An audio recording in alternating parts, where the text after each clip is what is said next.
एक समय में हमारी दुनिया में डायनासोर का राज था। वे चलते थे जहां हम चल रहे हैं, इसी हवा में सांसें ली, इसी धरती पर लड़ाइयां लड़ी। इन दैत्याकार विचित्र बड़े डायनासोर ने करीब 14 करोड़ सालों तक इसी धरती पर राज किया। इन डायनासोर की कई प्रजातियां थी। इनमें से कुछ शाकाहारी थे, कुछ मांसाहारी, तो कुछ डायनासोर बहुत ही शांत स्वभाव के थे। वही कुछ डायनासोर बहुत ही हिंसक और खतरनाक थे। ये उस समय के सबसे सफल जीव थे। लेकिन फिर अचानक ऐसा क्या हुआ? आखिर वह कौन सी घटना थी जिसने इसका नामो निशान ही मिटा दिया? इसे जानने के लिए हमें करोड़ों साल पीछे जाना होगा और डायनासोर के उस अंतिम दिन को करीब से देखना होगा। तो आइए चलते हैं आज से 65 मिलियन साल पहले, यानी कि 6 करोड़ 50 लाख साल पीछे। आज से लगभग 6.5 करोड़ साल पहले धरती पर मौसम सामान्य था। चारों ओर सूरज की रोशनी बिखरी हुई थी। लंबे लंबे पेड़ एक दूसरे से टकराती, समुद्र की ठंडी हवाएं और चारों तरफ डायनासोर के चिल्लाने चिंघाड़ने की आवाजें थी।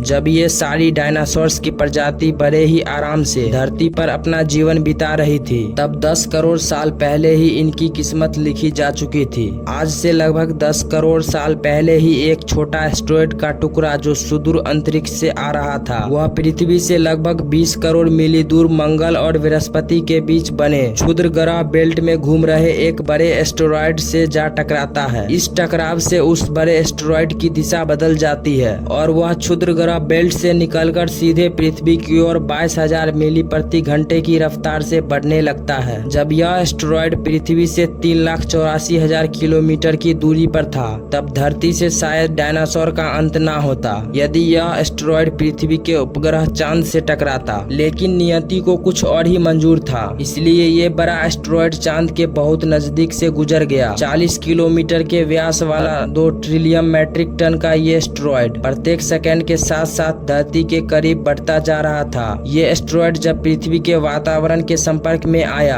तो इसकी रफ्तार एकाएक 70,000 किलोमीटर प्रति घंटा हो गई। पृथ्वी की वायुमंडल में घुसते ही घर्षण की वजह से ये भयानक आग के गोले में बदल गया। ये इतनी रफ्तार से धरती की ओर बढ़ रहा था कि सिर्फ 4 मिनट में अटलांटिक ओशियन को पार कर लिया। इसकी चमक इतनी अधिक थी कि धरती पर टकराने से पहले ही हजारों जीव आग के इस दहकते गोले को देखकर पूरी तरह से अंधे हो चुके थे। ये जीव उस उल्का को देख नहीं पा रहे थे, लेकिन वह उसकी भयानक गर्मी को महसूस कर रहे थे। कुछ ही क्षण में ये एस्टेरॉयड मैक्सिको की खाड़ी के पास जमीन से टकराता है और लगभग 35,000 डिग्री सेल्सियस की ऊर्जा वाला एक भयंकर विस्फोट होता है। इस टकराव का विस्फोट लगभग 10 हाइड्रोजन बम के विस्फोट के बराबर था। ये विस्फोट इतना शक्तिशाली था कि इसके टकराते ही धरती की लाखों टन धातु अंतरिक्ष में चली गई। टकराव वाली जगह पर 180 किलोमीटर चौड़ा और 20 किलोमीटर गहरा गड्ढा बन गया। विस्फोट के कारण इस गड्ढे का सारा मेटल और पत्थर आसमान में धूल के बड़े बादल में बदल गए।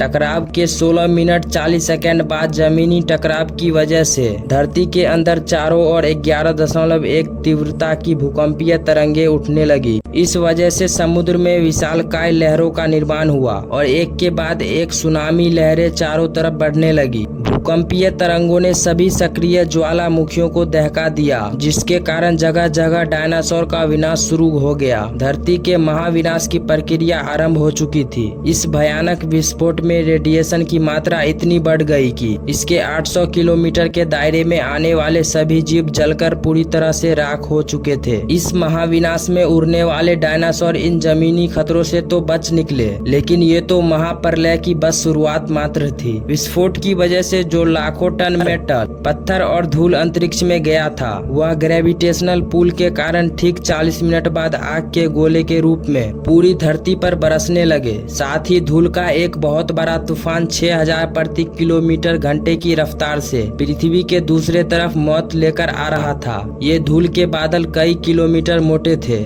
जिसकी वजह से धरती पर सूरज की रोशनी का पहुंचना असंभव हो गया। गर्म हवाओं का तापमान 100 डिग्री सेल्सियस से ज्यादा हो जाने के कारण धरती पर पेड़ पौधों की लगभग सारी आबादी जलकर खाक हो गई थी। विस्फोट के 90 मिनट बाद धरती का तापमान 200 डिग्री सेल्सियस तक बढ़ गया। इसकी वजह से जो डायनासोर विस्फोट के इलाकों से कोसों मील दूर थे, वे भी इस गर्मी से बच नहीं पाए। इस महाप्रलय से धरती की कुल 90% प्रजाति पूरी तरह से खत्म हो गई थी और जो 10% जीव धरती पर बच गए थे, उनमें से सिर्फ वही जीव जिंदा रह सके जिनका वजन 30 किलोग्राम से कम था। इसका कारण ये था कि इस महाप्रलय में लाखों की संख्या में जीव मारे जा चुके थे और पेड़ पौधे की सारी आबादी भी जलकर राख हो चुकी थी, जिसके चलते यहाँ जो बड़े और विशालकाय जीव जीवित बच गए थे उन्हें भरपूर मात्रा में खाना पीना न मिल सका। लेकिन ये महाप्रलय किसी अन्य जीव के लिए फायदेमंद साबित होने लगा था। धरती पर डायनासोर का अंत एक छोटी प्रजाति के लिए सुनहरा अवसर लेकर आया और वह प्रजाति थी मैमल्स की। उम्मीद करता हूँ कि पुरानी बातें की ये वीडियो भी अपने दोस्तों में शेयर करेंगे। दोस्तों, इस वीडियो को बनाने में बहुत मेहनत लगी है। आप लोगों से रिक्वेस्ट करता हूँ इस वीडियो को कम से कम 1000 लाइक कंप्लीट कर दो